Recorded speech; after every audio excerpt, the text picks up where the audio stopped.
Well, after McNeese's 2024 season ended in heartbreaking fashion on Saturday night as Lamar won thanks to a last-minute drive capped off by a game-winning touchdown after time expired, McNeese has made the decision this morning to fire head coach Gary Goff after 3 seasons. The decision comes after Goff's best season, in which McNeese finished with a record of 6-6 and were 3-4 against Southland Conference opponents, good enough for a tie for 5th in the Southland standings, all best in Goff's 3 years. This decision comes a year after the worst season in program history last year, where McNeese finished 0-10 overall and were 0-6 against Southland opponents. They did receive a forfeit win, but that is not recognized by the NCAA. That said, many thought this decision to fire Goff would come after last season, so why now? McNeese Director of Athletics Heath Schroyer answered that in the press release this morning, announcing the decision, saying, quote, "With the investment we have made in our football program and facilities over the last few years,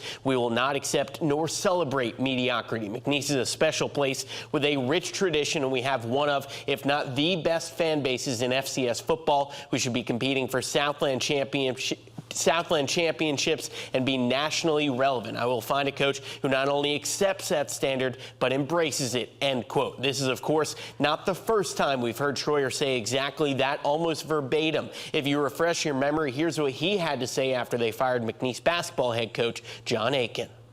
I want to be elite.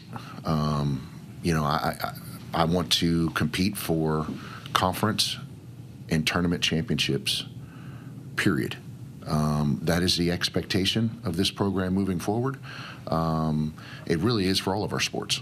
Our window to become relevant regionally and nationally is right now. And, I'm going to find a coach that not only understands my expectations, but also embraces those expectations. And Schroyer was a man of his word as he went out and hired Will Wade as the Cowboys head coach just a couple of days later. And in the time since, the Cowboys had their best season in program history last year, making the NCAA tournament for the first time in 22 years. And this year they received preseason AP poll votes for the first time in program history as well. So regional relevance, check, and national relevance, check. So now the question becomes, who will their Will Wade hire be for football? Well, I asked McNeese fans who they want to see as the next head coach of the Pokes. A popular answer I got was former LSU head coach Ed Orgeron. I wouldn't get your hopes too high on that one, but fans did have some potentially realistic options with local ties. Many said Kerry Joseph, the former McNeese quarterback, who is still McNeese's all-time leader for touchdown passes with 67 and is second for passing yards with 7,874 and total offense with 9,674 yards. Joseph is currently the quarterback's coach for the Chicago Bears and was previously the co-offensive coordinator and wide receivers coach